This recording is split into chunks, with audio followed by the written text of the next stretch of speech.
La fonction publique aujourd'hui dañ ko maquiller en marron beige mënoo fi génnee benn DG Sénégal nañ leen nat benn DG boo xam ne nekkul responsable politique biir APR poste yi gën a sensible nag Sénégal dem nañ fi tey ba gis ay magistrats yu teg ay mouvement de soutien pour jàppale ko mais c'est extrêmement grave du loolu la ñu waxante woon ak moom donc kon am na côté yi nga xam ne yëpp rupture yooyu nga xam ne ñoom ñoo lal taxawaayu réew mi justice bi gis nañu fi mu toll waaw gis nañ ko du lu ñuy sos ñëpp gis nañ li xew bon fayonte bi alors que nit ñu baax ñi ñëpp Sénégal en 2012 ñu ngi woon ci wetam taxaw nar ko gunge ah donc mënuma fa dellu te parce que man loolu dama taxaw man bi muy falu c'est pas la première fois mu ma doon recevoir na ma 2012 recevoir na ma 2013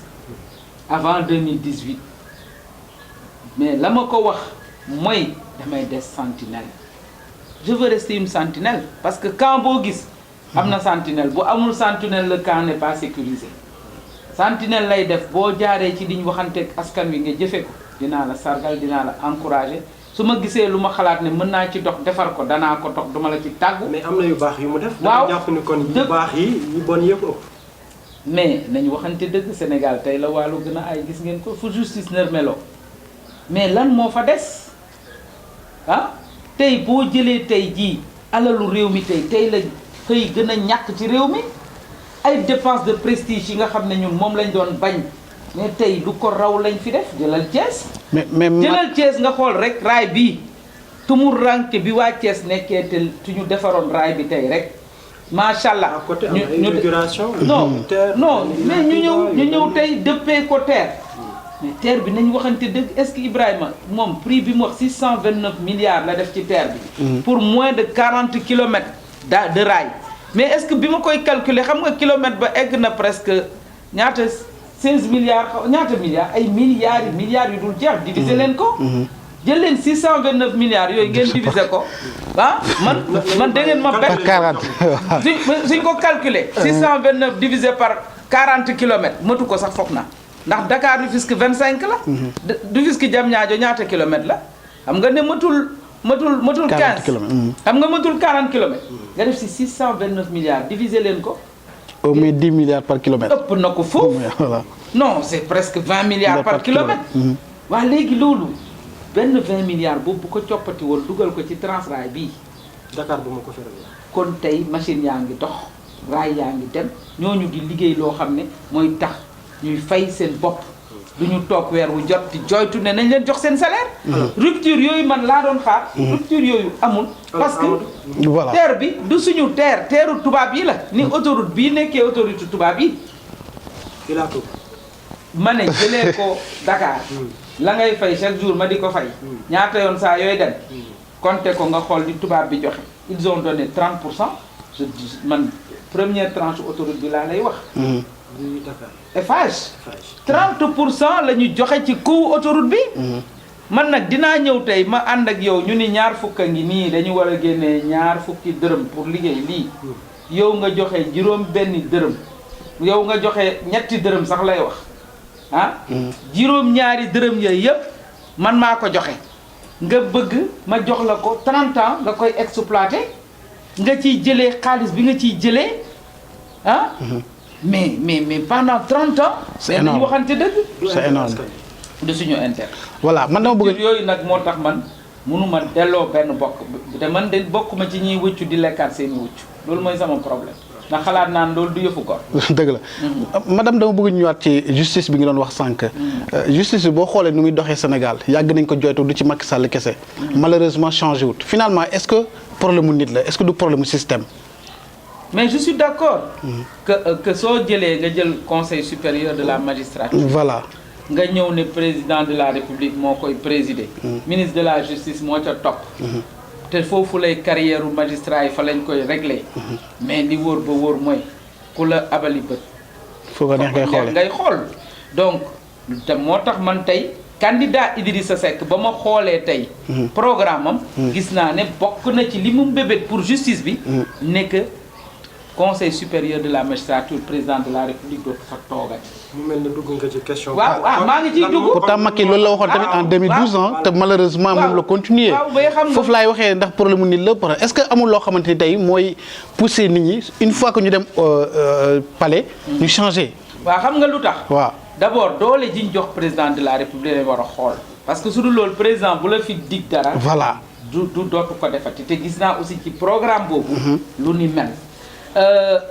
rax na si dolli tamit président boo xam ne boo dikkee nga dem recycler ji ña nga xam ne ñoom ñoo defoon mbuxum ya daaw ak daawaati jéeg ba ñu dàq loolu yëpp système bi la bokk nga ñëw nga recycler leen xam nga Talla Sylla moo doon à l'époque ne mais Wade dafa am blanchisserie di blanchir gaañ da lay raxas ba nga set ñëw dugal la non di blanchir gaañ waaw ku duggoon ci mbandum ngañ ba ñuul kooku mu jël la blanchir la loolu moo fi xew parce que boo jëlee ñoo xam ne nag dañoo dand loo leen blanchir xam nga nganja moom kenn mënu ko setal moom ci ab yére donc loolu tudd nga moo bu am solo boo xamante ni xam naa ne yenn xale yi duñ ko comprendre olof boobu kay woon dand mooy tilim boo xamante dand ba mun a too set donc léegi moom su jëlee ñooñu parce que ñi yorin bi du mën a set su fekkee ne ñi ko yor setuñu yorin bi du mën a sell bu fekkee ne ñi ko yor yéene gi ñu am ci askan wi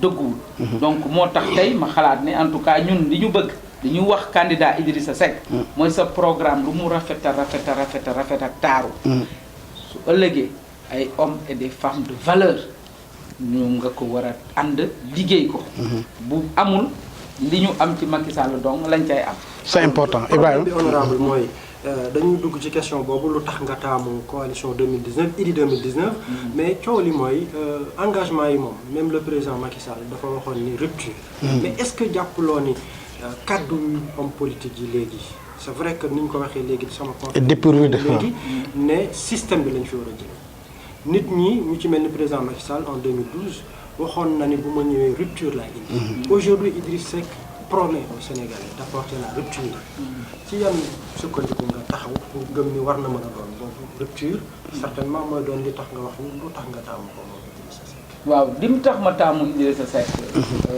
mooy effectivement moom sol na dàllam ñëw ba fii waxtaan ak waa M7 ci li nga xam ne mooy yéeneem mooy mbébétam ci réew mi mu gisee réew mi fi mu toll ak lan la ci fas yéene def loolu méngoo ci lu bëri ak li nga xam ne ñun moom la ñu xalaat conclusion CNRI bi mais Idrissa Seck santaane wu ko ku ko santaane du Macky Sall Macky Sall moo toog o Amadou Makhtar Mbow ak kàngam ya newoon assise nationale ne leen jël leen charte de bonne gouvernance bi ngeen génneel ma lépp loo xam ne dafa aajoo ci institution yi ñooñu tëju mel ni ay ancien premier ministre Mamadou Lamine Loum ay kàngam yu mag yoo xam ne ñu ngi wër àddina bi di fay joxe seen xam-xam yeneen dëkk ñu toog tëju tëggal ko mais jëfewu ko gis nga ba seen conclusion ya génnee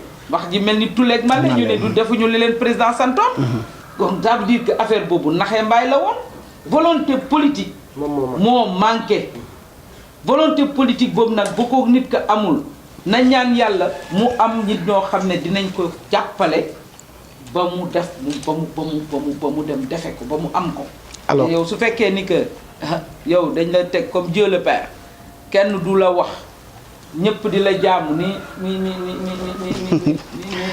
demi-dieu mais su boobaa da ngay réer donc pour man en tout cas CNRI boobu nga xam ne Macky Sall moo ko togglu woon teg ko foofu tey xalaat nañ ne moo jig réew mi bu ko Idrissa Seck jëlee rega su ngeen demee ci programme am di ngeen xool volet institutionnel ba la fa nekk su boobaa ñun xalaat nañ ne war nañ beneen li tax ñu àndaat ak moom mooy dañu bëgg logique législative yi passé dañu amoon coalition bu mag coalition ba sax soo ko xoolee mag na Manko Siggil Sénégal ndax coalition ba c'était mooy waa Manko bu initial ba ñépp a fa newoon du PDS du Rewmi du Grand Parti du ñépp fa lañ ne donc manko bu yaatu boobu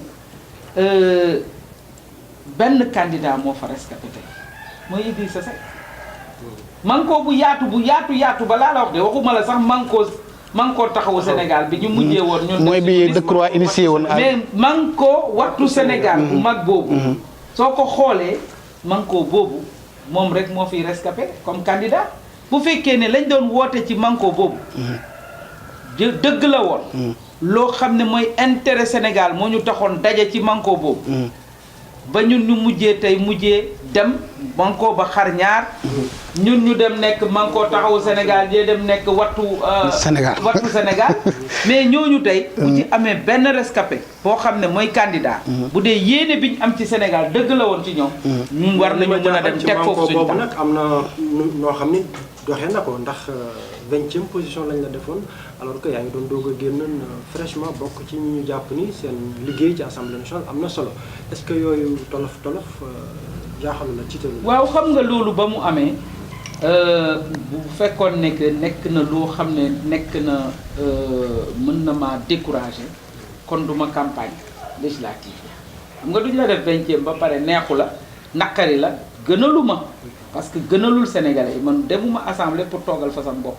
ba ma fa nekkee 5 ans yi askan wi laa fa toogal seedeel nañ ne ma ko te loolu mooy sama taxawaay donc def nañ ma ko mais taxul ma fëgg buntu ba dem am na ñeneen ñoo xam ne dañoo dem bañ leen defee ay 18e sax ñenn ñi def nañ leen ci yenn position bi ñu dem transhumé dem jàppale ji Macky Sall ca élection yooyu wala dem ci yeneen dem bokk xam nañ ne mënatuñoo bokk waaye nañu yàq ndax mer nañ man nag comme man vraiment li ma soxaloon mooy intérêt réew mi dama toog campagne ba jeex. c'était pas la personne délimitée. donc c'était pas du sama jëmm ju ndaw ji dafa parce que man dañ may xañ benn poste que man dama war a ne sama bopp kese intérêt Sénégal la ñu jiital.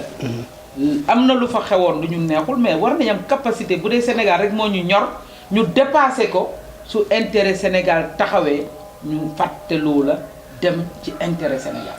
loolu moo tax Amadou voilà ci manko boobu laay desandeeg moom ba léegi donte war nañ accélérer affaire yi ngeen ñu dem vite mais mu d'une manière très restreinte ci tontu bi tey yéen man mun naa wax ne Sénégal problème leadership am na fi d'après ni nga expliqué yow vous avez préféré suivre votre logique qui fait que aujourd'hui vous vous êtes rangé derrière Idrissa Seck pour gunge ko mu dem palais mais tey boo xoolee ci manko boobu ngeen woon manko boobu divisé wu ngeen ñaari yoon benn bi mooy bi benn intérêt commun taxawee woon ci jamonoy Khalifa Sall pour ñu jiital kenn da ngeen amoon problème pour jiital kenn benn ñaareel ba tey ci élection yi tey occasion la woon pour manko boobu waroon a mën a am benn candidat qui ferait face à Macky Sall mënul am est-ce que yéen tamit seen wàllu seen problème seen yéen politique yi te amoo leen problème de caractère je veux dire boo xamante tey mën na tax nit ñi am confiance à 100% si yéen.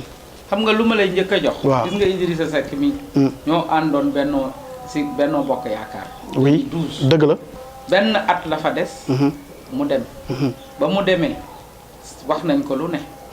que dafa soxore Macky Sall dafa bëggul Macky Sall nekk. président lu nekk mais dafa teel a gis ne fii la doon jëm mu assumer ay responsabilités loolu aussi man ba ma demee ba xam ne la mu doon wax góom ya mu doon wax ñu ngi nekk. conséquences yaa ngi nii. mu ngi nekk gangrène. man ma ne duma fa toog naw naa ko ci loolu. maanaam da ngay dund soo dundee lenn du yëfu al toppee. dañoo moom dafa génn 2 ans génn na 1 an après. donc dafa teel a gis ne li ñuy jooy tey ba ñu jóg ne lii waratu fee mën a wéy te sénégalais yi di ko dund teel na ko gis 1 an juste après bi Macky Sall toogee. kon loolu day wane ne ànd yooyu ñu doon ànd du ànd de circonstance aussi.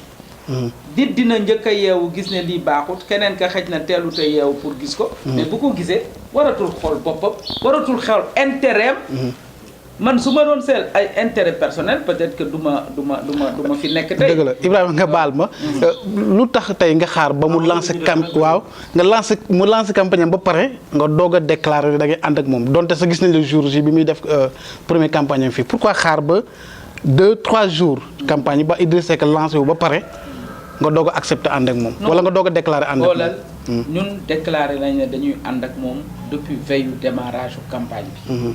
mooy le samedi xaw ma ban date la wote non vendredi la fi ñëw seet si ñun parce que ñun it duñu dugg ci loo xam ne tooguñ waxtaane ko d'accord vendredi la ñëw seet si ñu samedi bi lañ waroon délibérer ñun suñu mouvement pour ne bii candidat la ñuy jàppale mooy veillu campagne bi d'accord le samedi 2 je pense xaw ma le 2 la campagne bi xaw ma le c'était le 2 c'était le 2 le 3 la ñu démarré. le 3 la ñu démarré samedi c'était le 2 samedi 2 la ñu waroon ñun def suñu réunion pour ne fii kii la ñuy jàppale d'accord léegi nag jour boobu la ñu décidé dem na sax ci biir site internet yëpp foog naa ne du démb rek la ko sénégalais yëpp biñ ko déclaré le 2 nag ñun le 3 ubbite campagne bi nekk Thiès dañu waroon dem bu fekkoon ne ubbite campagne bi nekkul Thiès le 3 dinañ woote le 3 presse bi pour wax leen mais nag dafa tombé ubbite campagne bi ñu teew fa donc xaaruma mu démarrer campagne d'accord Ibrahima parce que loolu aussi amul solo xam nga campagne dugg campagne battre candidat ba nga bëgg battre moo ko ëpp solo xam nga damay battre campagne mais yow est-ce que battre campagne boobu dina tax yow nga battre ki nga xam ne moom lañ bëgg déjjati fii te am nañ ci yaakaar ne dinañ ko déjjati incha allah le 24 février. alors li ñu dese ci waxtu bëriwul moins de 5 minutes Amadou dese na la benn laaj jëm ci wàllu transhumance bi xam naa ne da nga koy laaj honorable tënkal ñu ko ñu tàggoo ak voilà laaj boobu li tax mu soxal ma trop mooy que ne mooy li ma doon junj sànq rek tey li ñu nemmeeku mooy Sénégal à chaque fois période bi jotee nii dina am ñoo xam ne dañuy préférer dem ranger wu ci côté président am ñoo xam ne dañuy préférer comme yow ranger wu ci côté opposition bi bu ñu tënkoo ci boo ñu mënee tënkoo ci définition bi nga gisee yow ni nga gisee noonu la ñu war a définir transhumance tey ci jamonoy politique nan nga gisee tey tolle bi dem ak Aïssata Tall demee ci. def ci dem ak dama koy regretter rek. parce que quand même soo xoolee tey sénégalais yi dañoo gëmatul politique. loolu dafa doy waar mënuma ko soutenir moi personnellement donc moi je pense que war nañu jéem nañ fi xeex transhumance bi def ko ci loi yi naan député boo xam ne fal nañ la ci biir liste boo toxoo sa perte sa ndombo tànk député buñ la falee ca lee waaye man je pense que perte de valeur yi moo sous-tendre taxawaay boobu te nag modèle yi ñu war a jox suñuy doom yi nga xam ne dafa war a rallu ci ngor nga xam ne mooy suñu maanaam valeur yi nga xam ne moom la ñu am ci suñu société muy ngor muy jub muy dëggu jom maandu loolu bu amul ci nit dernière question bi rek gëm waaw ak ngëm mais est-ce que dafa loo gis rek ngëm moo ko waral yow yaa ma wax ne question de principe la n'est-ce pas ak problème de ngëm est-ce que ki dem ci camp présidentiel bi da nga bëgg a wax ne que amul principe amul ngëm est-ce que il est dit que ne soo demee ci côté boobu rek yow non du loolu t'as pas de valeur pas ci noo taxawee woon balaa nga fa dem xam nga man mënuma comprendre nga de yow nga nekk ci opposition bi ne yow da nga bëgg dindi ki fi nekk nga nekk candidat ne pour xeex ko samp sa ndënd ne dama koy xeex donc soo gëmee ne moom moo fa war a ne bul samp sa ndënd demal dugg fa ca moom waroo nekk candidat à la candidature logique pour logique attends waroo nekk candidat à la candidature deuxièmement ñu dem falaxe seen candidature yow nga yeewu nga dem créer benn cadre bu ñuy wax ne candidat yi ñu falaxe yépp ñoo fay tase ngeen di dóor chaque jour ngeen di dóor ay bal nga créer waat beneen fu ñuy wax pause ngeen dem fa dóor li ngeen di dóor ay bal nga jékki ndeke temps bi ngay def loolu yépp yaa ngi dugal tànk ak génnee tànk pour dugg fee mais loolu dafa doy waar te loolu mooy problème bi du question ne dem nga fële wala demoo fa man mii de personnellement man maa gënoon nekk sax à l'aise man pour def loolu parce que man c'est vrai à un moment donné seet naa opposition bi seen doxalin mu jaaxal ma man daawoon nañ ma gis ci marché yeeg yooyu yëpp mais dama toog di xool ba xam fu ñu jëm parce que man mënatumaa dox ci lëndëm ci politique yeewu rek su dul loolu da ngay dañ bukki yeeg gaynde yeeg coy yi ñu ngi ci diggante donc man li ma mënul comprendre mooy mënoo nekk ci loolu ñu la fay gis tous les jours ndeke temps boobu yëpp am na lu nekk ci ginnaaw yaa ngay waxtaan fee ba ñu yeewu rek affaire bi mel ni benn bal bu éclaté. loolu mooy doy waar. souvent il faut que nit ñi xam ni intérêt askan wi moo ñu tax a jóg. donc même boo amee benn tur bi am benn taxawaay bu aussi. ça ñun ñëpp dañoo war a d'accord ni. nañu jiital intérêt Sénégal. jël suñu personnes yi. féete ko ginnaaw de sorte que bu ëllëgee kenn du rus. donc émission bi jeex na. teel na jeex de. émission bi am na question yu sotee sax émission bi xumb. laaj yi am solo. tontu yi am solo. moo tax doyaluñu. waaye du tere joxe dox daje ba beneen. ñu sant gërëm internet yi nga xam ne ñooy suivre seen site silweb.com. naka noonu itam ñi nga xam ne ñooy suivre ici-live.com. waaye itam sant gërëm bu baax a baax honorable député Hélène Tine ci taxawaay bi nga xam ne taxaw na ko.